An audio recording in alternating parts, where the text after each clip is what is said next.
আসসালামু আলাইকুম এভরিওয়ান। তোমার প্রতি অনুভূতি গল্পের 25 এবং 26 নম্বর পার্ট। আর তোমরা অনেকেই কমেন্ট করছো ভাই গল্পের আর কয়টা পার্ট আছে, কবে শেষ হবে। ঠিক আছে, তো তোমাদের একটা কথাই বলি, গল্পটা মেবি অনেক দূর কন্টিনিউ করার ইচ্ছা ছিল, তো তোমাদের মেবি মনে হয় পছন্দ হইতেছে না, তো কালকে গল্পটা শেষ করে দিব। তো চলো বেশি কথা না কইয়া গল্প শুরু করা যাক। এই, আরে মারিয়া, তুমি কেমন আছো? আমি তো মারিয়াকে দেখে অবাক, সে এখানে কেন? মারিয়া বলল, ভালো, তুমি এখানে? আমি বললাম, আমি তো এখানেই ভর্তি হয়েছি। তুমি? মারিয়া বলল, আমিও সেম। আমি বললাম, দেখবা কি করে, ভার্সিটিতে আসলে তো দেখবা। মারিয়ার সাথে কথা বলতে গিয়ে রিমির কথা মনেই নাই। আসলে দূরে কোথাও এলাকার লোকজন বা বন্ধু বান্ধব পেলে আনন্দটা থাকেই অন্যরকম। মারিয়া বলল, কেন, কি হয়েছে, আসো না কেন? আমি বললাম, বিয়ে নিয়ে খুব টেনশনে ছিলাম তাই। ও আচ্ছা, তোমার বিয়ে নাকি? বলেই মারিয়া হাসতে শুরু করলো। মারিয়া বলল, সরি, মজা ছিল। মনে মনে বললাম, আসলে এই বিয়েটা আমারই ছিল। পাশে বসে থাকা মেয়েটা আমার বউ। মারিয়া বলল, কি হলো, কিছু বলো। আমি বললাম, এখানে কোথায় উঠেছো? মারিয়া বলল, আপুর বাসায়। আমি বললাম, ও, তোমার আপুকে ঢাকাতেই বিয়ে দিয়েছিল? মারিয়া বলল, আরে না, দুলাভাই ঢাকাতে চাকরি করে তাই এখানে আসা। আমি বললাম, বাসাতে কে কে থাকে? মারিয়া বলল, আমি, আপু, আপুর ছেলে আর দুলাভাই। আমি বললাম, ও আচ্ছা, দুলাভাই থেকে দূরে দূরে থাইকো, দিনকাল ভালো না। মারিয়া বলল, আরে কি বলো, দুলাভাই তো আমাকে নিজের ভাইয়ের মতো করেই ভালোবাসে। আমি বললাম, আচ্ছা ঠিক আছে, পরে কথা হবে, বাই। আমি মারিয়ার কাছ থেকে বিদায় নিয়ে চলে আসলাম। পিছন থেকে ডাক দিল, অনেক, শোনো। মারিয়া বলল, তোমার নাম্বারটা দিবা প্লিজ? আমি বললাম, দিচ্ছি। মারিয়ার নাম্বার দিয়ে রিমির সামনে হাজির। রিমি বলল, কে ছিল মেয়েটা? রিমি তো রেগে আছে দেখছি। আমি মুখে হাসি নিয়ে বললাম, আরে সে তো আমার স্কুল ফ্রেন্ড, একই সাথে পড়তাম। রিমি বলল, ওই, তুই আমাকে বুঝাচ্ছিস কোনটা ফ্রেন্ড আর কোনটা অন্য কিছু? রিমি তুই তো গাড়ি শুরু করে দিছে। আমি বললাম, রিমি, এভাবে সবার সামনে সিনক্রেট করো না প্লিজ। সত্যি বলছি, আমরা সবাই ফ্রেন্ড ছিলাম, প্রায় 2.5 বছর পর দেখা, তাই একটু কথা বললাম। রিমি বলল, মেয়েটা যদি তোর ফ্রেন্ডই হতো আমার সাথে পরিচয় করিয়ে দিতি, কিন্তু তুই এমনটা করিসনি, কারণ মেয়েটা জেনে যাবে তোর বউ আছে। শুনেছি যত সন্দেহ তত ভালোবাসা, আর বিয়ে করার মজা তিলে তিলে পাচ্ছি। আমি বললাম, রিমি, তুমি এসব কি বলো? আমাকে কখনো দেখছো কোনো মেয়ের সাথে কথা বলতে? আচ্ছা, তোমার যখন বিশ্বাস হচ্ছে না, এখনই মেয়েটার সাথে তোমার পরিচয় করিয়ে দিচ্ছি। আমি মারিয়াকে খুঁজতে লাগলাম, নাম্বার তো নিছি, কিন্তু আমাকে দেয় নাই, তাই খুঁজতেই হবে। অনেক খুঁজেও মারিয়াকে পেলাম না। রিমি তো এবার বলবে আমি মিথ্যা বলছি। বাঁচার জন্য উপায় না পেয়ে আবার রিমির সামনে। রিমি বলল, কি ব্যাপার, মেয়েটা কই? আমি বললাম, অনেক খুঁজলাম, পাই নাই, কাল দেখা হলে শিওর পরিচয় করিয়ে দিব, তখন জিজ্ঞাসা করে নিও আমাদের সম্পর্কটা কি ছিল। রিমি বলল, আচ্ছা ঠিক আছে। যাক বাবা, কোনো মতে মানিয়ে নিলাম। ক্লাস শেষ করে বাসায় এসে ফ্রেশ হয়ে খাবার খেয়ে অফিসে গেলাম। কয়েকদিন ছুটিতে ছিলাম, কিন্তু কারণটা কি কেউই জানে না। অনেক অনেক প্রশ্ন করছে, আমি সত্যটা গোপন রেখে যাকে যেভাবে পারি বুঝিয়ে দিলাম।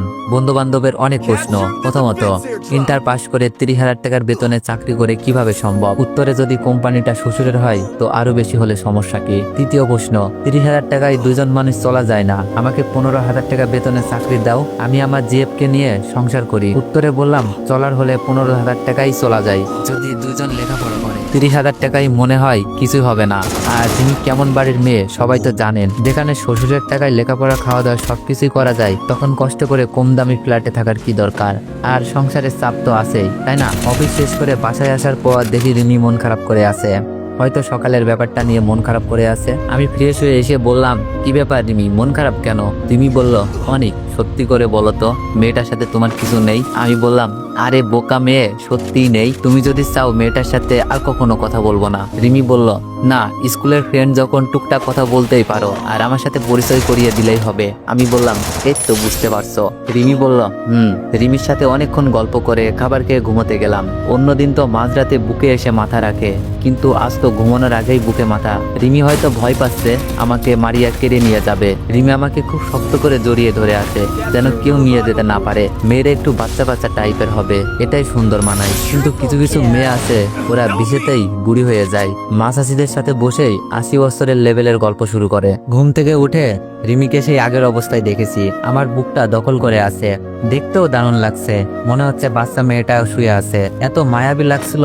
আজ আমার কোনো তাড়া নেই, তাই রিমির মুখে আসা চুলগুলো সরিয়ে দেখতে লাগলাম। কতক্ষণ দেখেছি বলতে পারবো না, তবে মনে হয় বিয়ের পর কয়েকটা হালাল কিস খেয়ে নিয়েছি। রিমি যখন নড়তে শুরু করলো, এই বুঝি উঠে যাবে, আমি ঘুমের ভান করে শুয়ে আছি। রিমি ঘুম থেকে উঠে ফ্রেশ হয়ে এসে ডাকতে লাগলো, এই উঠো, এতক্ষণ কেউ ঘুমায় নাকি? আমি চোখ বন্ধ করে ভান করে আছি। রিমির ভেজা চুলগুলো মনে হচ্ছে আমার মুখে পড়ছে। রিমি বলল, এই উঠবা নাকি, পানি ঢেলে দিব। এত ডাকাডাকি কিসের, কি সুন্দর স্বপ্ন দেখছিলাম। মিথ্যা বললাম। রিমি বলল, তুমি আবার কিসের স্বপ্ন দেখছো? আমি বললাম, আমার মেয়ের সাথে খেলা করছি, খেলা শেষ হয়নি, তুমি ডেকে দিলে। রিমি উত্তেজিত হয়ে বলল, সত্যি তুমিও আমার মেয়েটাকে দেখছো? আমি রাগানোর জন্য বললাম, দেখলাম, তুমি আমার মেয়েটাকে একটু আদর করো না। রিমি বলল, কি বললা? আমি আদর করি না? মায়ের মতো বাবারা বাচ্চাদের আদর করে না। আমি বললাম, তবে মেয়েদের বাবারাই আদর করে বেশি। এই লজিকটা বেশিরভাগই কার্যকর। রিমি বলল, তা ঠিক, আমার আব্বুই বেশি আদর করে আমাকে। রিমির মেয়ে পাওয়ার খুবই ইচ্ছা, কিন্তু এখন আমি চাইলেও সেই ইচ্ছা পূরণ করতে পারছি না। নিজে কিছু না করে এইসব ডিসিশন নেওয়া ভুল। তাছাড়া এমনিতেই অল্প বয়সে বিয়ে করছি। বাসায় সবকিছু ঠিকঠাক হলে বাসায় যদি বউ বাচ্চা একসাথে নিয়ে যায়, আবার নানা প্রশ্নের মুখোমুখি হব, আর রিমির লেখাপড়ারও সমস্যা হবে। ফ্রেশ হয়ে ভার্সিটিতে গিয়েই মারিয়াকে খুঁজে বের করলাম আর রিমির সাথে পরিচয় করিয়ে দিলাম। রিমি অনেক খুশি, মারিয়া তো অবাক হয়ে গেছে, তবে কথা দিয়েছে কাউকে কিছু বলবে না। এভাবে চলছিল দিনকাল, মোটামুটি ভালোই চলছে। মিথিলা যখন বিয়ে হয়ে গেছে, বাসায় যাওয়ার একটা ব্যবস্থা করতে হবে, ভিডিও খুঁজতে হবে। আম্মুকে ফোন দিয়ে আমার নাম্বারটা রেজিস্টার করতে বললাম। ভাবিও আগের নাম্বারটা জানেই, ভাবিকে নিতে বলেছি। এবার বুঝি আমার বাসায় যাওয়া হবে। মিথিলার তো বিয়েই হয়ে গেছে, আব্বুর রাগটা হয়তো তেমন কাজ করবে না। আর আমি পুরো ভিডিওটা না দেখিয়েই শেষের দিকটা এডিট করে দেখিয়ে দিলেই তো বুঝতে পারবে আমি কিছু করি নাই। আর মিথিলা দুলাভাইয়ের প্রেম নীলা নাই দেখালাম। আম্মুকে ফোন দিলাম, হ্যালো আম্মু, কেমন আছো? আম্মু বলল, ভালো, তুই কেমন আছিস? আমি বললাম, ভালো। সিমটা রেজিস্টার করেছো? আম্মু বলল, তুই এসে নিয়ে যা। কেউ জানে না সিমটা কিসের জন্য উঠাইছি, অন্য কাজের জন্য বলছি। আচ্ছা, আমি এসে ফোন দিব। আম্মু বলল, আচ্ছা রাখি তাহলে। পরিচিত শহরের উদ্দেশ্যে রওনা দিলাম। বাসের মধ্যে বসে আছি আর ভাবছি, আর বাইরে বাইরে থাকার সময় নেই, এবার বাসায় যাওয়ার পালা। মিথিলার ভালো কোথাও বিয়ে হবে, ভালো থাকবে, তাই তো এত ত্যাগ। আমি চাইলেই আগেই পারতাম সিম উঠিয়ে ইমো থেকে ভিডিওটা নিয়ে বাসায় সবাইকে দেখিয়ে বাসায় ফিরে আসতাম, কিন্তু মিথিলার কি ভালো কোথাও বিয়ে হতো?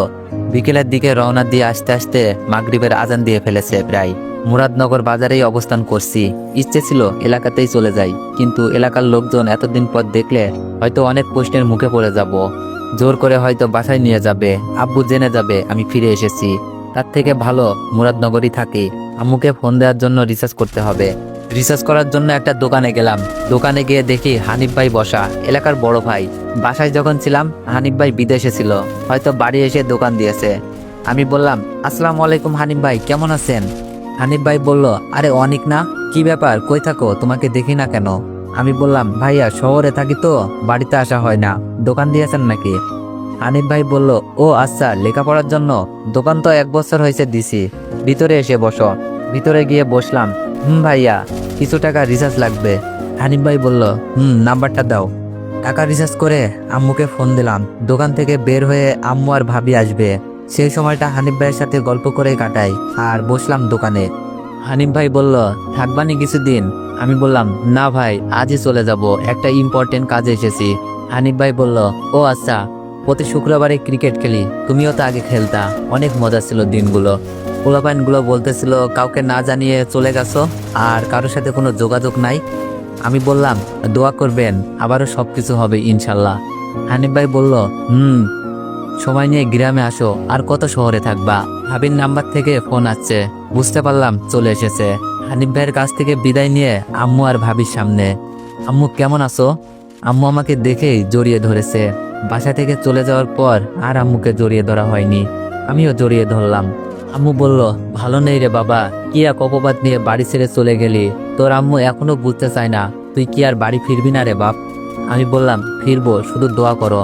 আম্মু বলল, তোর জন্য আমার চোখের পানি জোয়ান নাই। আম্মু বলল, তোর জন্য আমার চোখের পানি জোড়ায় না, প্রতিটা মুহূর্তে তোর জন্য চোখের পানি ঝরে। নামাজের মোনাজাতে তোকে আবার ফিরে পেতে চাই। আম্মুর কান্নায় আমার চোখ দিয়েও পানি ঝরছে। আমি বললাম, আম্মু বেশিক্ষণ থেকো না, আব্বু আবার রাগ করবে। আম্মু বলল, তোর আব্বু তো আসতেই দিচ্ছিল না, অনেক বলে আসলাম, এই নে তোর সিম। আমি বললাম, ভাবি তুমি কেমন আছো? ভাবি বলল, ভালো, তুমি? আমি বললাম, আলহামদুলিল্লাহ, দোয়া কইর। আমি বললাম, আচ্ছা দেরি হয়ে যাচ্ছে, ফোনে কথা হবে। আম্মু তাহলে বাসায় যাও, আমি পৌঁছে ফোন দিব। ভাবি আর আম্মুর কাছ থেকে বিদায় নিয়ে চলে আসলাম। 8টায় বাসে বসে আছি। বাস চলতে শুরু করছে। মোবাইলটা খুলে সিমটা চেঞ্জ করলাম। মনে যেন বাসায় ফিরে যাওয়ার স্বপ্ন জেগে উঠল। আর মনে হয় দূরে থাকতে হবে না। আব্বুর শাসন, আম্মুর ভালোবাসা, জীবন আবার রঙিন হবে। সিমটা অ্যাক্টিভ করে ইমো খুললাম। এক এক করে সবার অ্যাকাউন্ট আসতে লাগলো। দুলাভাইয়ের আইডি আসার সাথে সাথে আইডি চেক করতে লাগলাম। এ কি, ভিডিও পাচ্ছি না কেন? আগের অনেক মেসেজ আছে কিন্তু ভিডিও নেই। মনে হচ্ছে ভিডিও ডিলিট করে দিয়েছিল। মুহূর্তের মধ্যেই বাসায় যাওয়ার স্বপ্নটা ভেঙে গেল। পরিচিত অনেকের নাম্বার থেকে মেসেজ আসতে লাগলো। ইমোতে অনেকের মেসেজ, বন্ধু বান্ধব, আত্মীয় স্বজন অনেকেই। সবারই একই প্রশ্ন, আমি কোথায়? এতদিন নাম্বার বন্ধ ছিল কেন? এরকম আরো নানান প্রশ্ন। সাথে সাথে সিমটা চেঞ্জ করে নিই। এই সিমের কোনো দরকার নাই আমার। ভেবেছিলাম ভিডিও পেলে কালই বাসায় যাব আর আব্বুকে সবকিছু দেখিয়ে ভুল ভাঙাবো। এখন আমার নিজের কাছেই প্রশ্ন, আমি কি আর বাসায় ফিরবো না? চোখের কোণে জল চলে আসলো। শেষ যে আশাটা ছিল আর সেই আশাটাও ভেঙে গেল। মন খারাপ করে বাসায় গেলাম। রিমি প্রশ্ন করলো, অনিক ভিডিও কি পাইছো? আমি বললাম না, ডিলিট করে দিয়েছে। রিমি বলল, ও আচ্ছা, মন খারাপ করো না, আল্লাহর উপর ভরসা রাখো। আমি বললাম রিমি বলল, ফ্রেশ হয়ে আসো। ফ্রেশ হয়ে এসে খাবার খেয়ে কারোর সাথে কোনো কথা না বলে ঘুমিয়ে গেলাম। তারপর থেকেই বাড়ির জন্য মন খারাপ থাকতে শুরু করলো। আগে এমন লাগতো না। আর আমি ভেবে রেখেছিলাম সুযোগ বুঝে সবকিছু ঠিকঠাক হলে সিম উঠিয়ে ভিডিওটা পেয়ে বাসায় যেতে পারবো। কিন্তু এখন সেই সুযোগটাও আর নেই। তাই এখন মনটা অনেক বেশি খারাপ থাকে। দিন দিন মন ভালো ওঠে রিমির ভালোবাসা আর সাহায্য জোগানোর বার্তাগুলোতে। শুনছি আশার বিয়ে দেখছে। বাসায় বলতে পারছে না হৃদয় ভাইয়ের কথা। এখন আমাকে নাকি বাসায় বুঝিয়ে বলতে হবে, কারণ আঙ্কেলের সাথে আমার ভালো সম্পর্ক। আর সন্ধ্যার দিকে আশাদের বাসায় গেলাম। বাসায় গিয়ে দেখি বাসা ভর্তি মানুষ। এরাই কি আশাকে দেখতে এসেছে নাকি? আঙ্কেল আন্টির সাথে কথা বলে আশার রুমে গেলাম। আশাকে মাইশা আপু সাজাচ্ছে। আমাকে মাইশা আপু দেখে বলল, বাইরে বসা রুমের ছেলেটাকে কেমন দেখলা? আমি বললাম, কোনো ছেলেই খেয়াল করি নাই তো। মাইশা আপু বলল, আশাকে দেখতে এসেছে, দেখছো না আশাকে সাজানো হচ্ছে? আমি বললাম, এত সাজানোর কি আছে? আশাকে এমনি দেখলেই চোখ কপালে উঠে যাবে। আশা বলল, এই তুই চুপ করবি? তোকে যেই কাজে এনেছি সেই কাজ কর। মাইশা আপু বলল, কি কাজে এনেছো অনিককে? আশা বলল, ভাবি আমি একজনকে ভালোবাসি, আব্বুকে বলতে হবে। আশার মুখে এই কথা শুনে মাইশা আপু অবাক হয়ে তাকিয়ে বলল, তুমি কাকে ভালোবাসো? অনিককে?